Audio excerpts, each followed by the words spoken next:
the air quality issue. Thanks for that, Susan. And then one final comment. Yeah, please.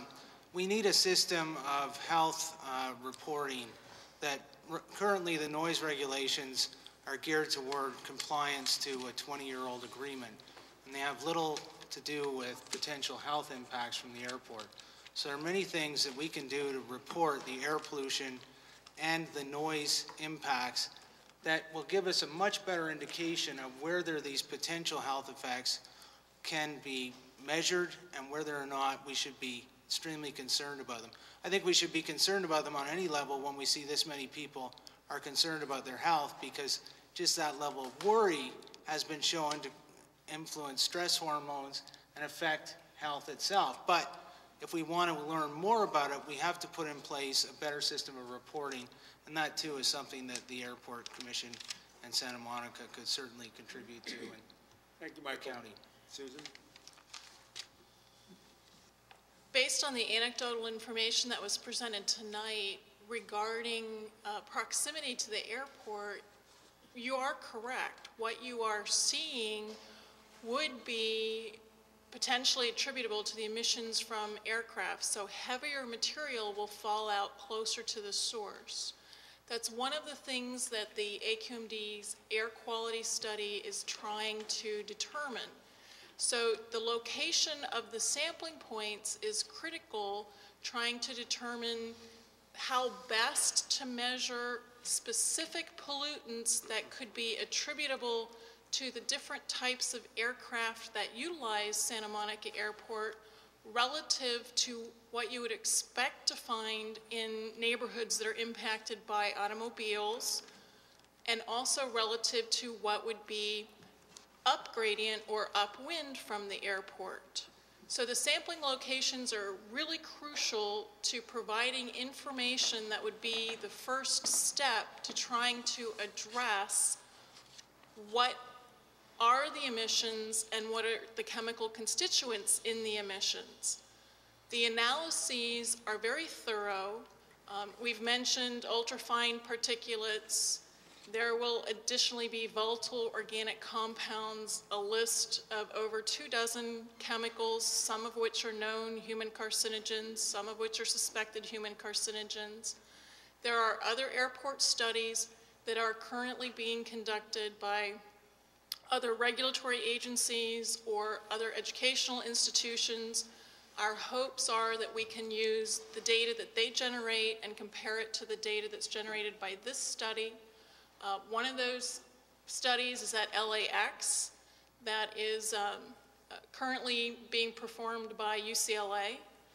Additionally, AQMD looks at a regional perspective, and the data that's collected, the analyses that are going to be performed for this air quality study will be such quality that they can also be compared to the regional study that is currently ongoing at AQMD. The objective is really to look to see if we can determine if there are chemical constituents in aircraft emissions that frequent Santa Monica Airport or Van Nuys Airport, municipal airports, that are potentially impacting neighboring residents and potentially impacting their health. Thank you, Susan, for those thoughtful comments as well. Bill? I know you've given me, what, an hour to add my comments? Is that what you said? Whatever you need, Bill. No, I won't do that to you all. Again, I want to thank you for expressing your concerns, your fears, and your hopes, and all that goes with this.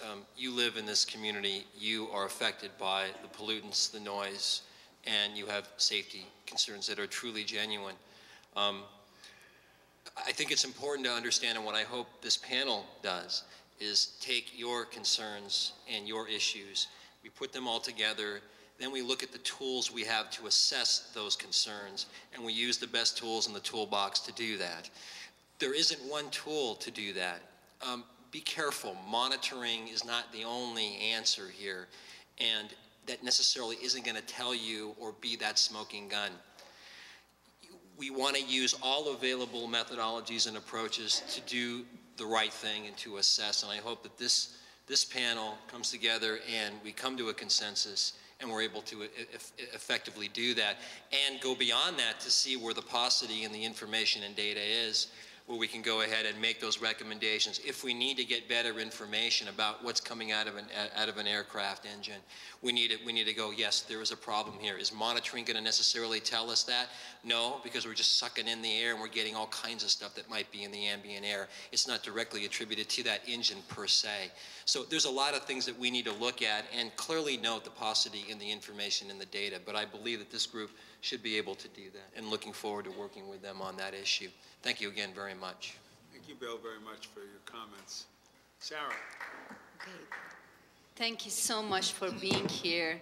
I want to sum up the issues that we heard tonight: safety, noise, health, environmental, and basically quality of life issues. And what I can do, what I can promise to do is that on Monday, I'm having a meeting with the federal EPA on contamination where Bill Piazza lives, San Fernando Valley, chromium issues in the groundwater. I can bring it up to the federal EPA and see what we can do with, in terms of federal agencies. And the other issue is that I can extend our assistant, Department of Toxic Substances Control assistance to the AQMD and other agency in terms of testing. We have instruments that we can go to and do soil testing, for example, for lead, for metals. We can do that, and it's very quick, and we can do the testing in one day. Of course, we do some more sampling and send it to a laboratory, which takes longer, but we can do these kind of testing, and that's what I'm offering to do. Good. We look forward to you doing that, and keep us posted on this. Thank you. That's good news to hear, Sarah, that you will do that. Appreciate it. It'll add to what Michael was saying in the beginning of multi-strategy and getting the data collected. Please. Okay. I would also like to thank all of you. I mean, it was very moving to sit up here and listen to the testimony, clearly very heartfelt, and I've sat in lots of community forums, and this was very, very compelling testimony. I want to say, first of all, just very simply, the health department is at the table. We look forward to working with you and with the members of this panel. I very much want to echo what Bill said, that there is no one single type of study or assessment that's going to complete the puzzle and answer the questions we want answered. The exposure assessment part, measuring what's in the air and trying to estimate how much of that is actually getting to the folks that live in the neighborhoods, is very, very important.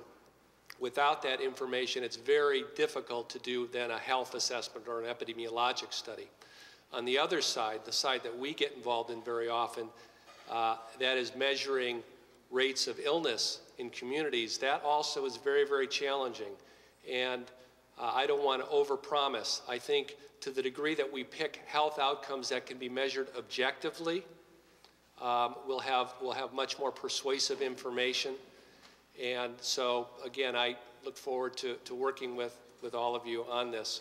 I want to just also mention a report that Dr. Rangan gave me several days ago, because I recognize there really wasn't a lot of regulatory expertise, particularly around airports, on the panel, and that may be a need that has to be addressed in the future. But a report called Controlling Airport-Related Air Pollution, published in June 2003, and it was essentially a study that was done of 3 airports in the Northeast, and it was a joint effort between the Northeast States for Coordinated Air Use Management and the Center for Clean Air Policy. And they have sections on how they did their study, but then very importantly, I learned an awful lot by reading the several pages that they devoted to policy and regulatory options. And I think some of the questions that were asked tonight could be possibly at least partially informed by the information in this report. Thank you very much for that, and I appreciate that. Lou? Thank you, Councilor Rosendahl. I want to thank you for the opportunity to be here, and I really want to express my appreciation for the words that we heard from the people who have been coping for especially